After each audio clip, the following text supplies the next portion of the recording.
ఏపీఎన్జీఓలకు కాంగ్రెస్ రాష్ట్ర వ్యవహారాల పర్యవేక్షకుడు దిగ్విజయ్ సింగ్ ధన్యవాదాలు తెలిపారు. సీమాంధ్రలో సమస్యల పరిష్కారానికి యూపీఏ ప్రభుత్వం జవాబుదారీ వహిస్తుందన్నారు. మంత్రుల బృందం ఈ పని చేస్తుందని హామీ ఇచ్చారు. విభజన తర్వాత కూడా తెలంగాణ సీమాంధ్ర ప్రజల మధ్య సామరస్యం కొనసాగాలని దిగ్విజయ్ సింగ్ ఆకాంక్షించారు.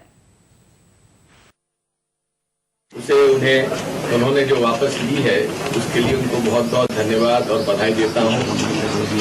और अब ये जवाबदारी यूपीए सरकार की है कि वे अपने ग्रुप ऑफ मिनिस्टर्स में सीमा आंध्र के हितों का संरक्षण करें, तेलंगाना और सीमांध्रा के लोगों के बीच में ऐसा समन्वय स्थापित हो जिससे कि बंटवारे के बाद दोनों में हमेशा के लिए मित्रता और समन्वय बना रहे.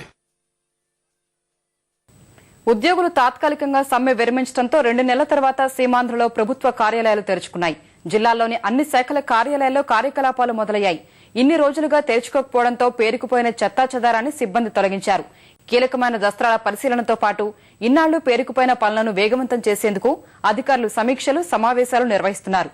సమ్మె కాలంలో నిలిచిపోయిన సేవల్ని వీలైనంత తక్కువ సమయంలో అందించడానికి ఉద్యోగులు కృషి చేస్తామన్నారు. చాలా రోజుల తర్వాత కార్యాలయాలు తెరుచుకోవడంతో వివిధ పనుల కోసం ప్రజలు బారులు తీరుతున్నారు.